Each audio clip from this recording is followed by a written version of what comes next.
নমস্কাৰ Gargi shorts and ব্লগৰ আনটা নতুন ভিডিঅ'লৈ আপোনালোকক স্বাগতম জনালোঁ। আমাৰ ভাল আশা কৰোঁ আপোনালোক ভালে আছে।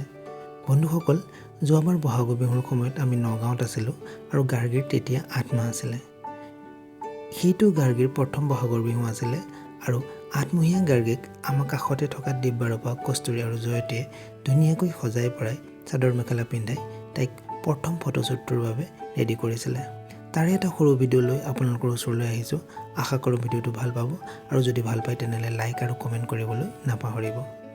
এইখিনিতেই এই ভিডিঅ'টোৰ যোগেদি মই কস্তুৰী, জয়তী আৰু দিব্যাৰূপালৈ ধন্যবাদ জ্ঞাপন কৰিলোঁ আৰু যিসকল নতুন বন্ধু বান্ধৱীয়ে আমাৰ চেনেলটোলৈ প্ৰথমবাৰৰ বাবে আহি গাৰ্গীৰ এই সৰু সৰু ভিডিঅ'বোৰ চাই আছে, তেওঁলোকক অনুৰোধ জনাওঁ, যদি আপোনালোকে গাৰ্গীৰ এনে ভিডিঅ'বোৰ চাই ভাল পাইছে আৰু আগলৈও চাই যাব বিচাৰে তেনেহ'লে আমাৰ সৰু চেনেলটো ছাবস্ক্ৰাইব কৰি দি কাষতে থকা বেল আইকনটো প্ৰেছ কৰি দিব বুলি আশা কৰিলোঁ।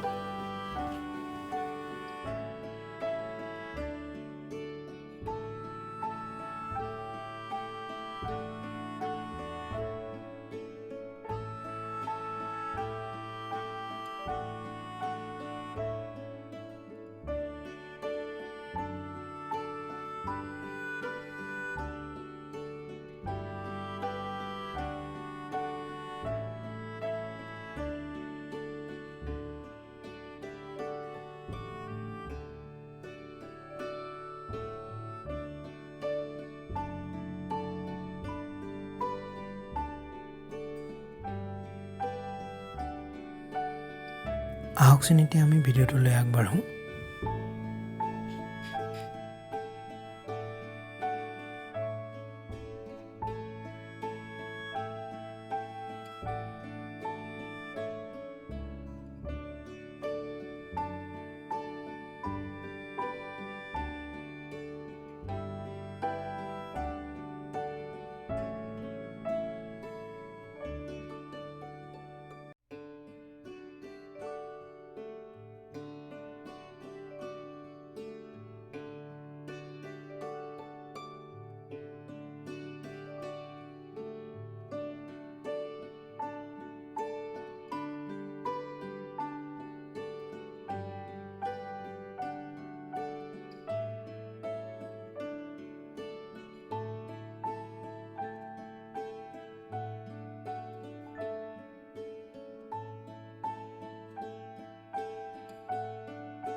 ইমান পৰে ধৈৰ্য সহকাৰে আমাৰ ভিডিঅ'টো শেষলৈকে চাই আমাক সহায় কৰাৰ বাবে আপোনালোকক ধন্যবাদ।